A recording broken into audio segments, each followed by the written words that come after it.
Three. Welcome back to FSI MMA preview show. I am G and my friend Big Lou breaking down UFC Vegas 20, Golden Shark versus Game. But first, let's talk about last week's main card. Uh, Lewis, he did a number on Curtis Blades, and it was very, very unexpected. I knew that Lewis had the power and could get it done. He's always that kind of guy that has a comeback finish. Always had the power. He looked kind of shaky in the first round, and he even said in an interviews, that he wasn't feeling right. But that uppercut, man, put Curtis to sleep. And that guy was snoring after that. So I don't know, but that was a very, very bad knockout. But what you think about that fight? Yeah, let me tell you something. Blade's gonna be the first round. I mean, he came off. He thought because Lewis, felt kind of off. He was trying to find his way, but Blaze was like, bringing it to him, and he's like, you know what? This is what I'm thinking. I'm gonna stay stand up. I'm gonna see how far I can get. And after the second round, going into the second, he must have kept the same train of thought, like, oh, Lewis is off. He's not feeling him right now. And that's where he made the big mistake, because he never tried to take this down to the ground at all. Yeah, that was a mistake. Yeah, it was definitely a different Curtis, because most of his fights he goes for the takedown, and he goes for a lot of takedowns. And this one he didn't even try. He was like, I don't know. It looked like he had fear. He knew that Curtis had that uppercut or whatever, or had something in his bag to take him out. But it wasn't the same Curtis that we see in every fight. I mean, when you talk about Derek Lewis, the first thing that comes to mind is power. You got to be careful, man. That guy's got a right arm like you wouldn't believe. You definitely got to think about power when you think about Derek Lewis. Yeah, it was. It was a good match, and Lewis deserved that. I hope just Curtis comes back, works on his game a little bit more, yep, and climbs back up the ladder. Definitely. One other thing I wanted to touch on, a lot of people were talking on Twitter and just in social media, man. Lewis got two extra shots off. Hey, that I got to agree with Lewis. You just can't turn it off. I mean, he's going, he's going full throttle. He's got a knockout going on right there, and he's got to finish the guy completely. I mean, it's up to Herb Dean to come in and break the fight up. That's pretty much that's his job, Herb Dean's job, to come in there and break it up. Lewis has to keep going until the ref takes him off. I agree with Lewis.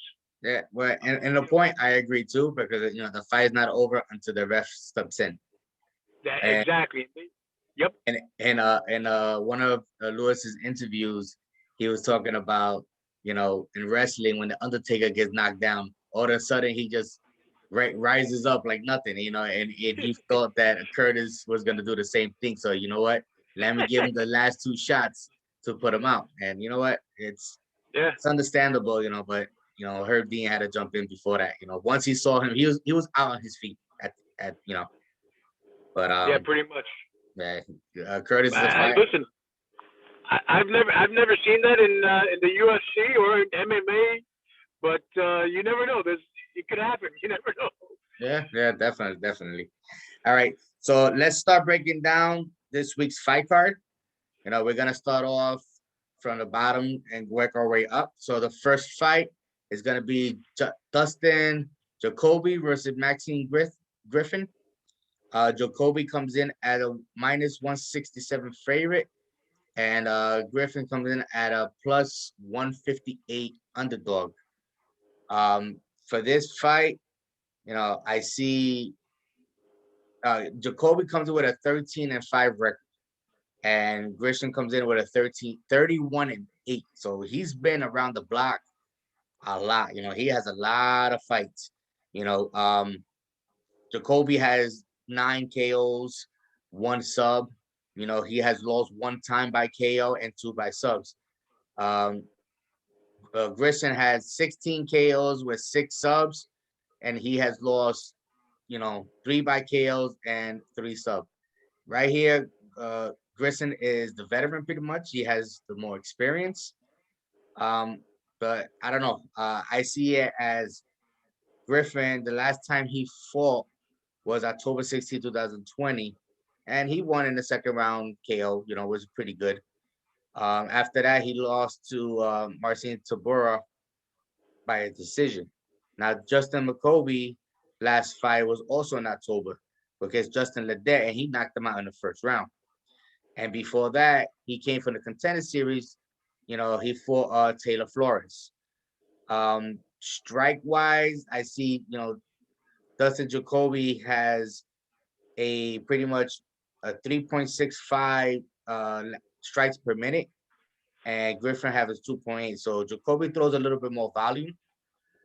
His accuracy is 47% compared to Griffin 48%, which is very, very, very close. This fight might be, a pretty good sparring fight. There's 2 strikers just going at it. For me, I guess my pick is I'm gonna go with Dustin Jacoby, pretty much to win this fight. I think most likely I'm not sure if he's gonna go to this decision, but there's gonna be some heavy hands getting thrown left and right. You know what I'm saying? But what do you think about this? I mean, I can see Jacob. Well, it depends. Like you said, Grissom, he's been around. He's an experienced fighter. But Jacoby has a little bit of problem of gassing out. After if it goes more than 2 rounds, watch out because he might gas out on you. But I definitely don't see this going to the ground. They're both kickboxers. This is gonna be stand up all the way. This is Jacoby won his 2 out of his last 4. Yeah, I mean, just seeing this, I definitely see with the decision on this. Right. Some stats on Jacoby. His last fight against Justin Ledet, he pretty much threw 22 strikes and he absorbed about 10 with no takedowns from either fighter. The fight before that in Tyler Flores, he threw 117 strikes with 1 takedown and absorbed 30 strikes and 1 takedown, and he won that by decision. You know what I'm saying? So his contender fight was pretty good, 170 strikes. That was, that's a lot of volume there. But Grissom has his last fight, he threw 34 and absorbed 12, and both fighters had 1 takedown each, and he won that in the second round by KO. The fight before that against Marcin Tybura, Grissom landed 18 and took 24 strike absorbed. But the only thing is that Tybura took him down 3 times. So you gotta watch for the takedown. I'm not sure if Jacoby's gonna take him down. He does have 1 win by sub, but I don't think he's gonna go to the feet. I think he's just gonna. Yeah. I mean, I don't think he's gonna go to the ground. He's gonna stay in the feet. So my pick is Jacoby. I agree. Okay, so let's move on to the next one, which is gonna be Vincent Kacharo with Ronnie Lawrence. This is gonna be very interesting. Pretty much, I like this fight. I don't know why, it just calls out to me. Kacharo is a plus 150. Lawrence is a minus 155. Kacharo has a record of 7-3 versus Lawrence 6-1. Kacharo's wins are 2 by KOs, 2 by subs, and 1 loss by KO. Lawrence has 3 KOs, 3 KO wins, 0 subs, and he has never lost by sub or KO. So the only loss he has was by decision. I have Vincent's last fight. He went with Jamal Everest, which, last fight, he had the back spasm, so he couldn't even fight. He went 3 rounds with him, and he lost it by decision. The fight before that, he came from LFA, and he fought Marvin Garcia, which he won with a second round KO. Then you got Lawrence coming in. His last fight was in a contender series. He fought Jose Johnson, and he won that by decision. The fight before that, he fought in LFA, and he beat Garrett Armfield, and he won that by decision. So his gas tank, I think, is pretty much there that I see, because he had 2 decisions in his last 2 fights. He won all around, and he won both. These are 2 guys, 2 strikers, pretty much. They're gonna go at it. It's gonna be a very interesting fight. Lawrence comes from American Top Team, while Kacharo comes from Fight Science, MMA. So, what do you think about this fight? Yeah. Well, Kacharo, I mean, he recently moved to Colorado, so he's really training with Factory X right now. I was watching an interview he did, and so he's basically out there, man. And once you're out in Colorado, you're up with the altitude, so that definitely strengthens your cardio. Working out over there. I mean, the guy is a grinder, man. He fights the takedown. He's got good hands. During this podcast, he says he's gonna look out for the finish in the second round on Ronnie Lawrence. But I mean, Ronnie Lawrence is not, to me, he's not a walk in the park, man. That guy is, he's a grinder. Even Dana White, when during the Contender Series, said, this guy, expect big things from him. So he's gonna expect big things from Ronnie Lawrence. And I mean, this is gonna be a great matchup. But I definitely see this going to going the distance, and I see Ronnie Lawrence getting the distance. Yeah, so I agree as well. And some stats on Vince Kacharo. His last fight against Jamal Emmers, Vince landed 76 strikes and absorbed 103, but Jamal landed 5 takedowns on him. So that 5 takedowns in one match, that makes you think a little bit. You know what I mean? Is Ronnie Lawrence gonna take it down? Not sure, but Ronnie Lawrence's last fight, and this is what's good, because this is gonna make you think. Ronnie Lawrence's last fight in the Contender Series, he fought Jose Johnson. He landed 28 strikes and absorbed 15, but he took Jose Johnson down 12 times in that match. Wow. So if Vince Kacharo was taken down 5 times by Emmers, and this guy has taken his last fight 12 times, I think most likely this fight is going to probably go to the ground. Lawrence is going to drag him to the ground and maybe pound him out, or get some good hits in and just keep him down there, because if he don't got no takedown defense, that's where he's going. And my pick for this route is going to be Ronnie Lawrence. Agreed. All right, so let's get on to the next match, which is going to be Sabina Mazzo versus Alexis Davis. Sabina Mazzo, she comes in as a -190 favorite. Davis comes in as a +180 underdog. Mazzo comes in with a record of 9-1, 2 wins by KO, 1 by sub, and 0 losses by KO or sub. Davis comes in with a 19-10. So Davis has 2 wins by KO, 8 by subs, and she has lost 3 by KO, 1 by sub. I understand Sabina Mazzo. She's pretty much the newcomer here. Alexis Davis has been around the block. She has fought a lot of good contenders. Let's go with Mazzo first. Mazzo's last fight, she fought Justine Kish. She submitted her in the 3rd round. The fight prior to that, she fought JJ Arbridge. JJ Arbridge is pretty much a good stand-up fighter, and they went all 3 rounds, and she won that as well. You have Alexis Davis's last fight.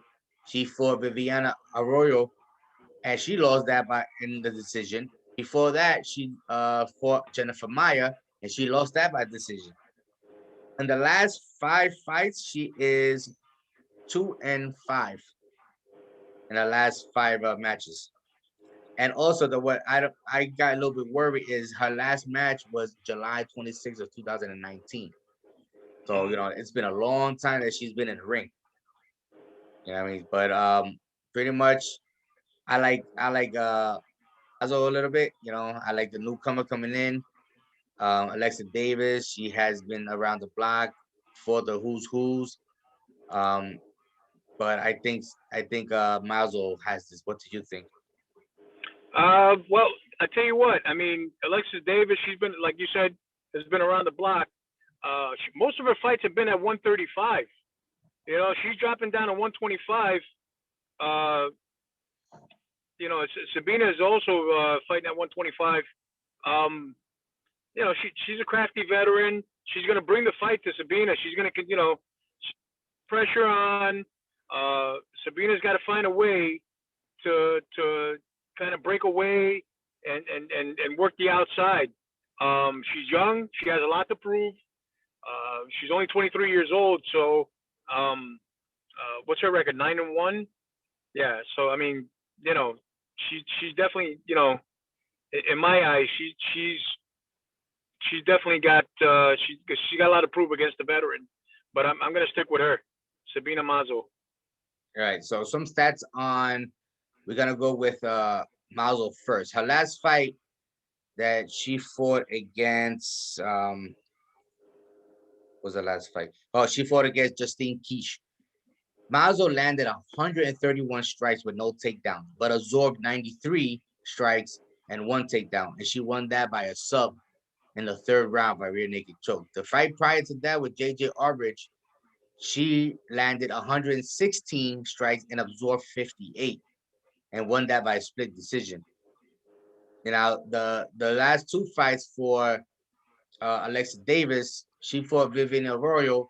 She landed 68 strikes and took 67 strikes absorbed.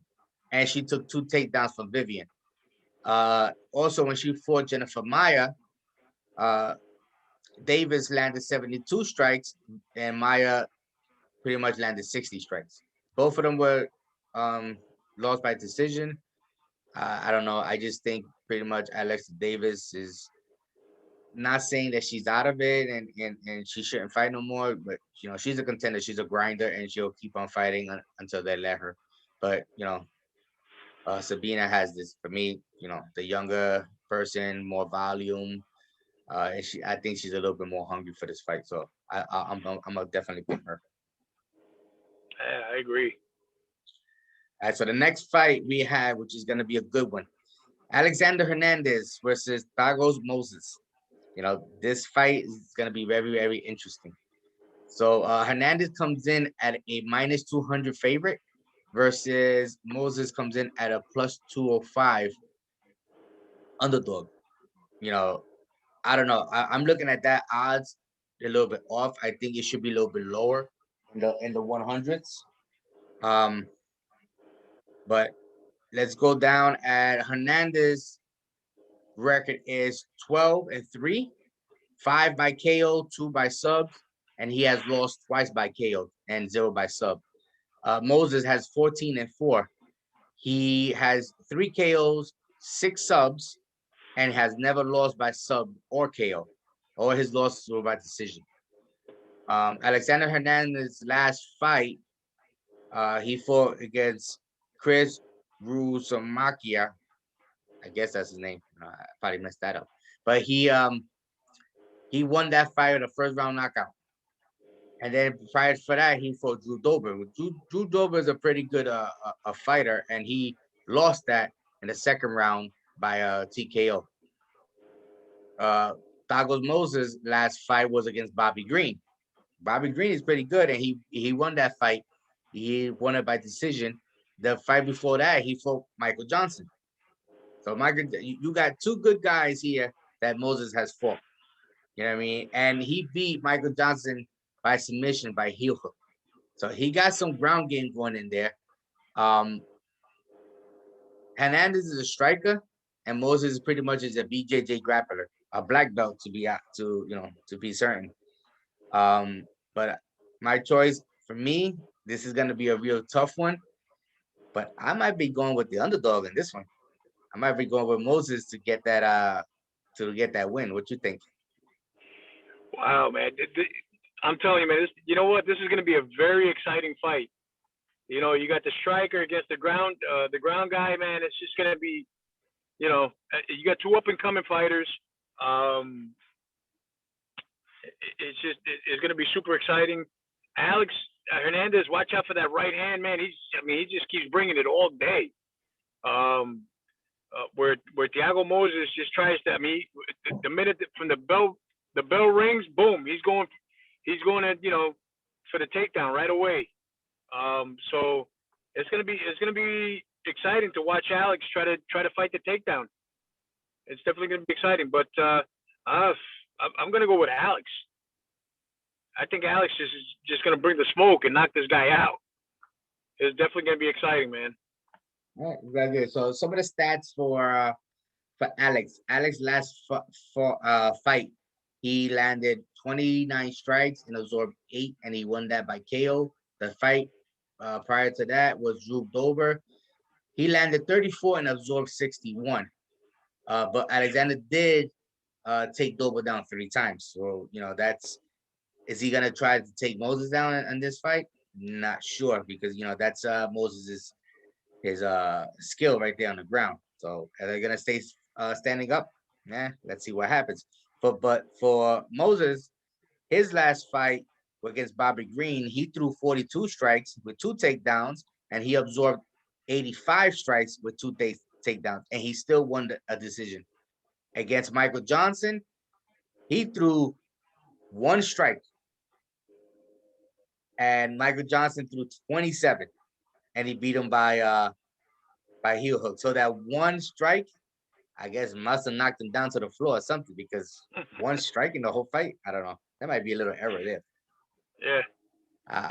I'm not the stats guy here, but I'm still gonna go with Thagos Moses with my pick. I'm gonna go with the underdog, and we will see who wins this fight. This is one match that we don't agree on. Yep. Exactly. And like I said, we and this podcast, usually every fight we go back and forth and we put a bet as how many fighters win during the whole card. So I pick all my fighters from the whole card. Lou picks his fighter, and at the end of the end, we bring them together. And, we put a little money down and see who's the king at the end of the year, pretty much, and who wears that crown.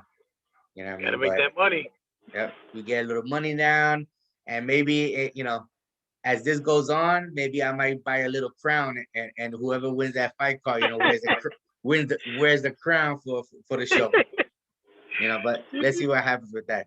Let's move on to the next one. All right, so you got Alex Cacera, Bruce Leroy against Kevin Kroom. This is pretty interesting too. Alex Cacera is pretty much a veteran. He's been in a lot of fights, a lot of wars. He does not have no knockout power. I have not seen this guy have knocked out pretty much nobody. But he does have 3 wins by KO, and I don't know. I don't remember those wins, but he has 6 by subs, and he has lost 1 by KO and 7 by subs. So they say that he's a striker, but he also has, I think he's a black belt in Brazilian Jiu-Jitsu, but I don't know. I'm not sure if that's 100%, or maybe I might be wrong. But you lost 7 times by sub. It's kind of fishy there. But Kroom has a 21-12 record. He has 6 KOs, 10 sub wins. He has lost 4 by subs and 4 by KOs. So he has a grand game too. Cacera's last fight, he fought against Austin Springer, which he won, rear naked choke in the first round. And he fought Chase Hooper. Everybody was on Chase Hooper saying, "Oh, this is the new prospect. This kid's gonna go somewhere." But in that match, you saw Chase had no hands. The veteran came out and pretty much spanked him, as you can say. But Kevin Kroom comes in. His last fight was Roosevelt Roberts, which pretty good, right? Submitted him in the first round. You know that blew a lot of people's parlays out the door. And then from there, he fought in Bellator, Aldil Benjihani, and he won that by decision. So pretty much, this is gonna be a hard pick. But Kroom's last fight, I think he tested positive for marijuana, so they overturned the fight and they took away his bonus and everything. Wow. I think he had fight of the night, but all because from little weed and he had I saw a picture on Twitter. He was saying that you know that he's in Las Vegas with his fighting and that he can't get no hookers or something like that. So, I don't know how focused he is. Maybe he just focused on picking up some girls or whatever he likes. But my pick most likely is gonna be a hard one. But I think I'm gonna go with Caceres. Yeah, I mean, Bruce Leroy, hey, totally different fighter. He cut that mop off that he has. Um, he's just great striker. He doesn't have that knockout power, no, but he's definitely a great striker, and um, he's definitely going to be bringing the fight to Chrome. Chrome, I mean, is he going to be the one hit wonder? After there's no contest and everything, uh, who knows? I don't know, but the guy is definitely, he's definitely a grinder, man. I mean, but when he gave that guillotine choke to Roberts, man, that came out of nowhere, man. I was like, wow, man, this guy's pretty quick. So, be on the lookout for this fight to finish fast. But I'm definitely going with Bruce Leroy. All right, so I'm gonna get some stats on Alec Cacera. Is his last fight he landed 18 strikes, absorbed 14, and he won that by rear naked choke. The fight prior to that against Chase Hooper, he landed 103 strikes and absorbed 53 with one takedown. Chase Hooper is pretty much submission artist, and Alex just picked him apart pretty much. For Kevin Kroom, his last fight against Roosevelt Roberts, he threw 5 strikes and took 2, and then went straight down to the ground and choked him out. But yeah, I think the veteran, Caceres is no slouch. He's been around the block. He knows what he needs to do. You know, he's not pretty much a contender to be a champion, but you know what? He has a long career in UFC, and I think he will get better, and keep on moving up. But to have the belt, nah, I really don't doubt it. But you know what? Alex Cacera is gonna be my pick for this match. I agree. All right. So the next match we're gonna go to is gonna be, which I hear a lot of chatter on this match, a lot. Angela Hill against Ashley Yoda. You know, uh, Hill comes in as a minus 340 favorite against Yoda plus 312. Um, Hill comes in at a 12-9 record against Yoda's 8-6. Um, Hill has 5 KOs, 0 subs, and has lost 0 by KO and lost twice by subs. And Yoda comes in at 0 KOs but 4 by subs, and she has not lost by sub or KOs. Everything was by decision. Angela Hill last fight she fought Michelle Waters. Michelle Waters is one of the top contenders in her weight class, and you know what? They went all 5 rounds. You know what I mean? Angela Hill throws a lot of volume. She doesn't have a ground game, so if you were to take this to the ground, it might be some trouble. She has good defense though, but if she gets it to the ground, it's gonna be pretty much, it's gonna be some trouble for her.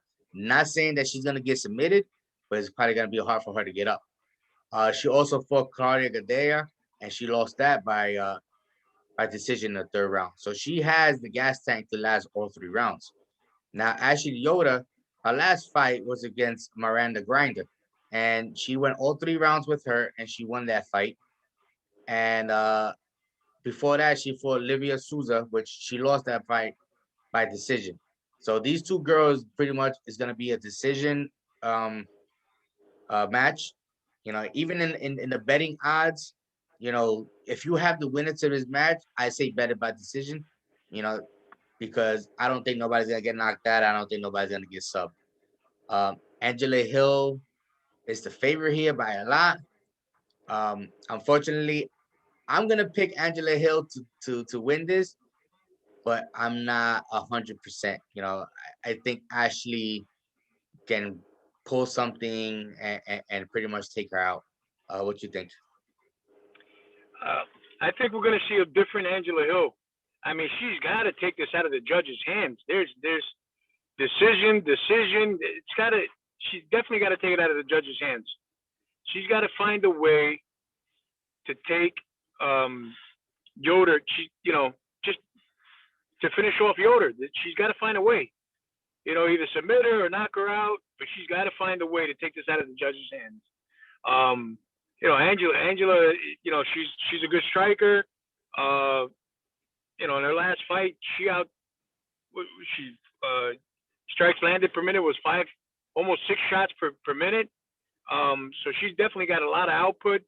She's got cardio for days. I mean, the last fight she had was five rounds. So I see Angela taking this fight, but I see it going all 3 rounds.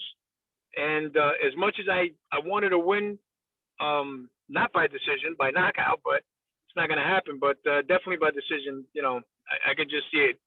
But I'm hoping that she definitely finds a way. I'm just going with Angela. Yeah, I agree too. I think Angela, she might take it. I'm not sure if she's a changed fighter, but I think she's gonna come in here. She needs to show something. Especially she's a commentator for UFC. You know, Yeah. She can't be coming in here and losing all the time. Because at the end of the day, is either you're gonna fight or you're gonna be a commentator. Which one? Exactly.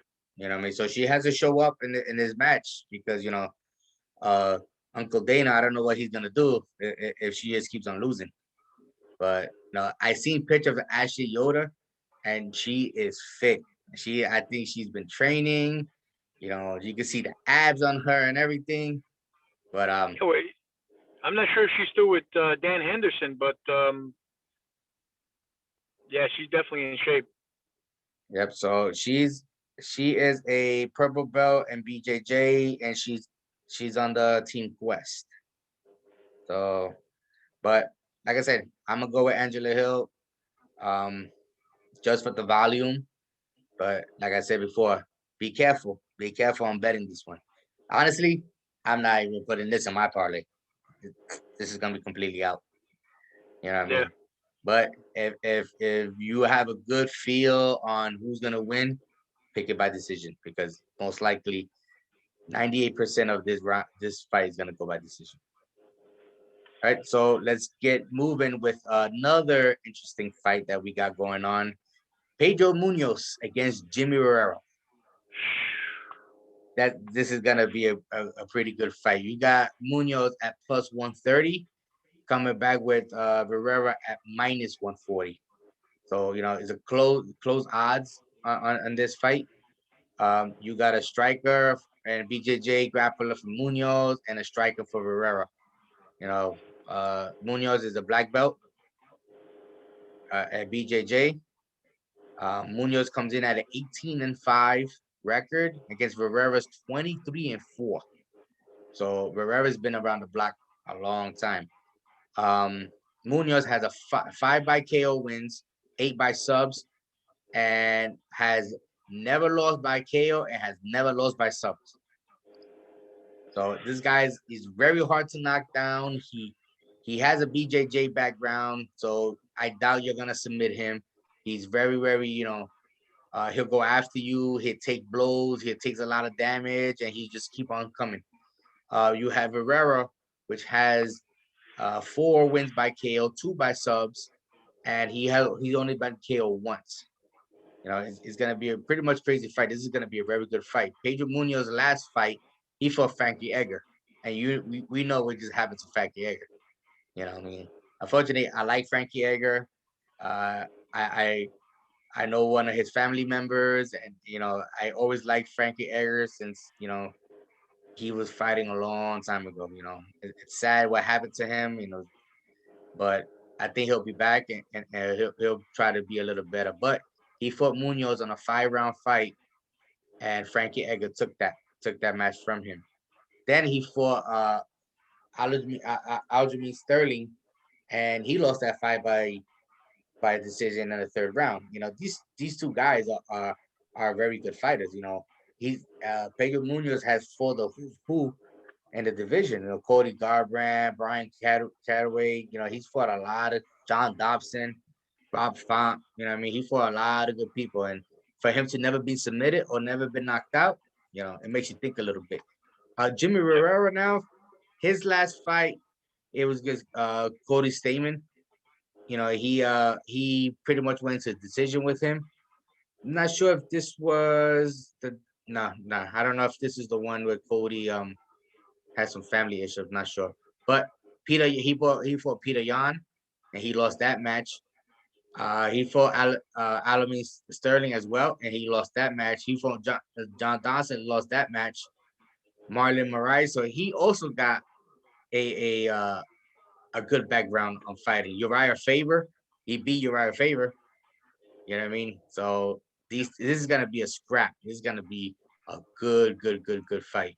But my pick, honestly, it's gonna be a hard one. But I think Guerrero might take this by decision because Munoz absorbs a lot of shots, and the judges are gonna see that, and he keeps on getting hit. And I think they're gonna lean towards Guerrero. What do you think? I agree, man. They're gonna bring the fight to each other. This is gonna be a fight you do not want to go to the bathroom for. And Jamie Rivera did beat Dodson, and he's got to win. And he's got to win against him. Yeah, but definitely, both of them are strikers.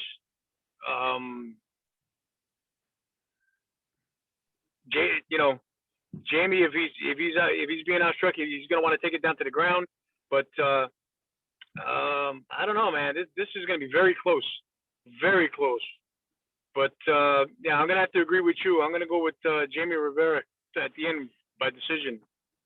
Yeah, it's gonna be a good match. It's not a match that you don't want to miss. Yeah, I definitely don't see anybody getting knocked out. I just see them absorbing punches and just going full throttle. But I don't see anybody getting knocked out. Yeah, I think in this match, this is gonna be a good, pretty much good cash play for DraftKings because, like I said, they're both gonna throw volume, and they're both gonna go at it. And now the winner of this, like I said, I'm gonna go with Jimmy because Pedro absorbs a lot of shots, and Jimmy's just gonna keep on throwing them and throwing them and throwing them. So DraftKings, Jimmy cash play. So just remember that. Yep. Let's go to the next match. It's gonna be Montana De La Rosa against Maya Bruno Silva. This is gonna be a little bit interesting match too. De La Rosa comes in at a plus 120, and Bruno Silva comes in at a minus 125. So the odds are very, very, very close. De Rosa comes in at a BJJ grappler, and Bruno Silva is a striker and a BJJ grappler. So they both have some ground game. De La Rosa comes in at 11-6. She has 0 by KO, 8 by subs, has lost 1 by KO and 1 by sub. Bruno Silva comes in at a 7-1 record with 1 by KO and 1 win by KO, 5 by subs, and she has never lost by KO or sub. Montana De La Rosa's last fight was against Vivian Arroyo, and she lost that fight by decision. The prior fight for that, she fought Myra Guerrero Varela, and she won that by decision. Now Myra Bruno Silva, her last fight was Myra Guerrero Varela, which was the same girl that Montana fought, and she beat her by armbar.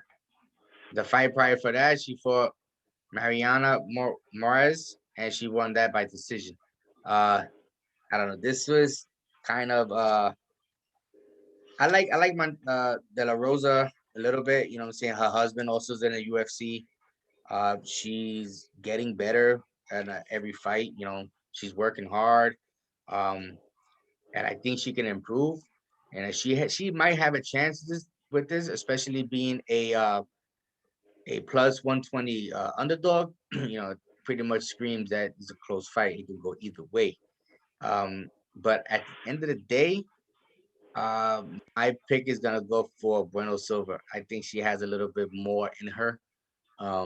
Montana still needs to grow a little bit more, maybe train a little bit more, whatever like that. But she's gonna be in a couple of years. She's gonna be a good name.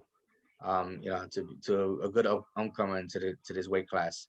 But my pick is gonna be Bueno Silva. What do you think? Yeah, I mean, uh, I got to agree with you on this one definitely because Montana's last fight with Orojo, I mean, she took her to school, man. Montana just looked flat.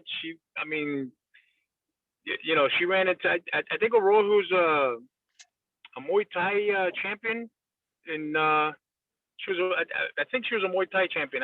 I'm not sure. Don't quote me on that, but yeah, she brought the fight to her, and and Montana looked very flat to me. She was struggling throughout that whole fight there, but Silva, she's a grimy fighter, man. She's good. She's real good. I agree with you 100%. I'm going with Silva. Yeah. So some of the stats on this fight is we're gonna go with Montana De La Rosa. Her last fight when she fought Vivian Arroyo, she threw 85 strikes and took her down once and absorbed 82 strikes. The fight before that, which is Myra Romero Varela, she threw 27 strikes with one takedown and she absorbed 23 and one, and she won down by decision. Now you have Bruno Silva, her last fight against Myra Romero Varela, she threw two strikes and absorbed six and one takedown, and she still beat her by armbar. The fight before that, which she fought Marianne Morzel. This is kind of interesting too because Bueno Silva threw 88 strikes on that match, but absorbed 140 and two takedowns. She lost that fight definitely, but that was a lot of strikes she absorbed, 140 A strikes. lot. You got to also be careful because Montana De La Rosa does strike. She is a striker. She will go in there and throw hands. Would that make the difference? Maybe not, but my pick is gonna go for Bueno Silva, and we'll see when we get to the fight card. Next match is gonna be who's the next one? So it's gonna be Magomad Ankalavi Yeah. against Nikita Krylov. This is gonna be pretty good too. Krylov is a plus 323 with Ukalava gonna be a minus 290. The records, these guys are pretty much both strikers. Ukalava is well rounded. He has some ground game. He's a sambo master. But also Krylov is also a black belt in, I don't know what's that, but he's a black belt something. All right, so 27-7 record for Krylov with 11 KOs, 15 subs. He has lost one Wow. by KO and five by sub. Now, Ankalawa has 14 wins and one loss, 9 by KOs, and he has lost one by sub. Nikita's last fight was against Johnny Walker. Johnny Walker beat him in a 3-round decision fight. That was a pretty good fight. Johnny Walker's Johnny Walker. At the end of the day, he goes out for the knockout. It's crazy that he ran all 3 rounds with him, but that's how it is. The fight before that was against Glover Teixeira, and he went to a split decision and he lost that match. You have Ankalawa last fight, which was rescheduled like 2 times for COVID. You know, Kudalaba, and he knocked this guy out in the first round. All that talk, and he beat him twice back to back. Back to back, beat him twice because the first one was a referee supposedly saw stoppage because Kuntalaba was playing like he was playing games like yeah, wow. stupid ass move, but it is what it is. But Yeah. I think for my choice, Ankalawa has the power, a little bit more well-rounded, and I think he's gonna take this match. But do not count out Krylov. He's also good, and this fight I'm probably gonna go 50-50 for. So I suggest you have these two fighters and mix them up in your parlays, mix them up in your DraftKings bets, mix them up everywhere because it's gonna be very interesting. Uh, is it gonna go all 3 rounds? I don't think so. This fight might end it within the distance. What you think? Man, no, I mean I agree with you. Don't take a fight because let me tell you, uh, I mean this guy is hard. I mean he's durable. He's Nikita, Nikita, that guy. He'll bring him the fight. They're just gonna go at it. Uncle Lava, I mean, when he fought, I'm still laughing about what's his name? Kutalaba? Kutalaba, yeah. Kutalaba, yeah. With the whole like, oh, you hit me, you hurt me, and the ref stopping the fight, and then he comes back, after it was like you said, uh, rescheduled twice, and he comes, comes back around and just knocks the guy out. Man, the guy's amazing, man. He's amazing. He's definitely got a good right hand. I'm sticking with him. I'm gonna stick with him. Second round is a wrap. Nice. All right. So some stats on Nikita. Nikita's last round with Johnny Walker, he landed 45 strikes and had 3 takedowns. And he absorbed about 37 strikes with no takedowns. The fight prior to that was Glover Teixeira. He landed 47 strikes and 2 takedowns and absorbed 43 and 1 takedown. And that one he lost. For Ankalawa, which everybody knew, the last 2 fights was with Kuntalaba. He threw 21 strikes and he only absorbed 11, and that was a KO round, a KO in the first round. The fight before that was with the same person. He threw 8 strikes, and for Kuntalawa's little gameplay, he only absorbed 5, and he lost that one too. I mean, he won that one. So, like I said, my pick is gonna go for Akalava. I think he's gonna take him out. This match would not. I think in my choice, is not gonna go through all 3 rounds. I think it's gonna end early. Um, so better. It could be even better. The minus 1.5 rounds. I think it's gonna might end in the first round. My choice is gonna be Ankalawa. I So definitely agree. yep. So we're gonna come and we are at the main event. The main event with Rosenstrike and Game. This is gonna be very interesting. So we have at pretty much the same scenario that we had last week. Rosenstrike has power. He has power, and he has that death touch, one punch knockout, just like Lewis. You can't count this guy out. And he comes in as a plus 227 underdog against Gaines minus 230. You know, it's gonna be a tough game. Rosenstrike is 11-1. His only loss was to um Engano. Ngannou. There you go. and he knocked him out in what I think it was maybe less than a minute. Yeah, in the first round. Yeah, first round, less than a minute, knocked him out. But Gain is 7-0. He has never been lost. He has 3 by KO and also 3 by sub. So he's a little bit well-rounded. He got a ground game. He has some power. Rosenstrike's last opponent was Junior Dos Santos, knocked him out in the second round. But Junior Dos Santos is pretty much done. In my eyes, he's pretty much done.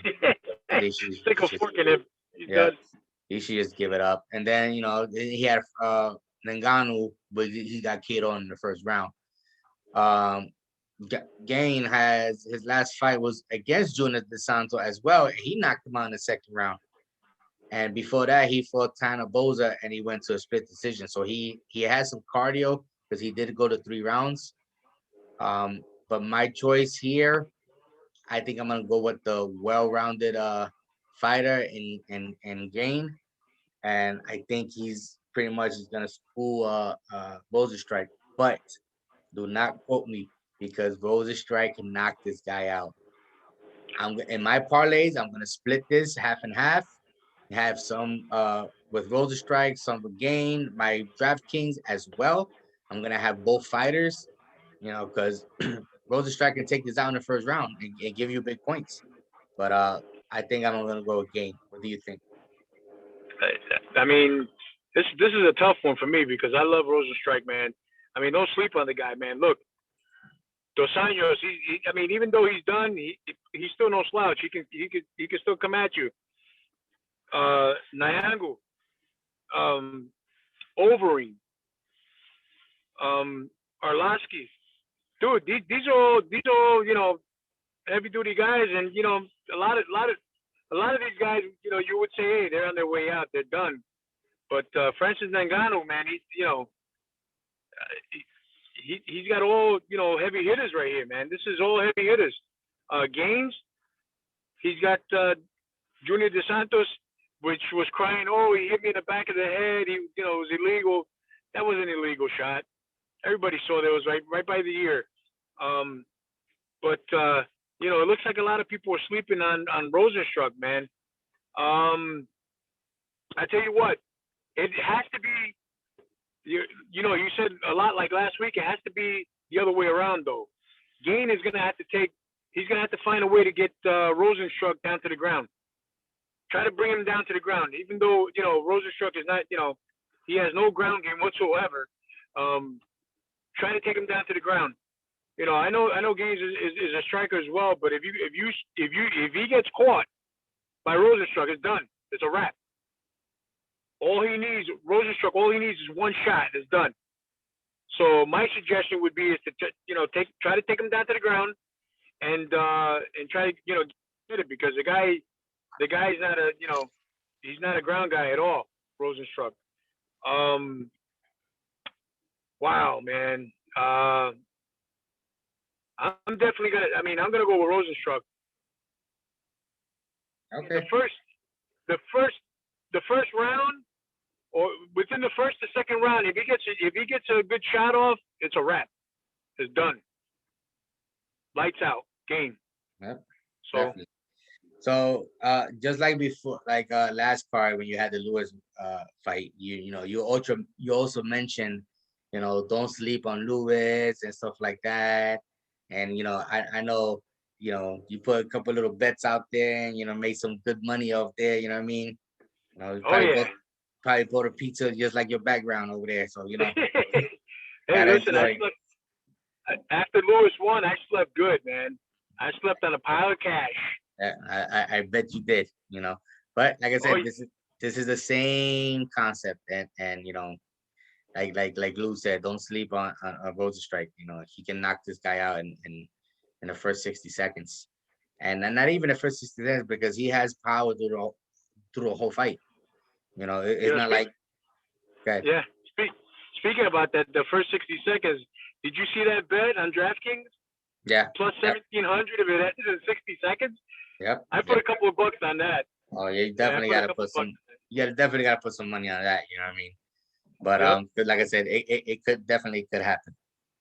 But I'm gonna go down to my picks, what I think win, and like I said, I usually just pick a whole card and just throw it in a parlay and see what happens. A couple dollars could win you a couple thousand. So I'm gonna go from the bottom, and I'm gonna go with Dustin Jacoby, Ronnie Lawrence, Sabina Mazzo. I'm gonna go with Moses Hill, Caceres. I'm gonna go with Jimmy Guerrero, uh, Bruno Silva, uh, Antilava, and I'm going with Game. All right, cool. Well, you know me, I always try. I love the underdogs, man. I gotta put together a little underdog, for me. So I'm definitely gonna go Rosenstruck. I'm gonna go with Kevin Chrome. Definitely gonna go with Pedro. Because if he dukes it out and he wins it out by the judges, if you leave it in their hands, sometimes he might win it by decision. And yeah, I'm gonna bite my tongue on this one, but I'm gonna go with Thiago Moses on as a long shot. That's my 4-pick parlay right there. Nice. All right. So so this wraps up our UFC Vegas 20. Thank you for listening, and be sure to like and comment below. You can find my core lineups and chat on Fantasy Sports Insight Discord channel. You can find our Twitter handles at FSI_DFS. The links is below. And I guess we'll see you guys tomorrow at the fights. And let's make this money. It's all about making this money. It's all So about everybody, money, baby. let's do this. Let's have a great night. And see you later. Take care.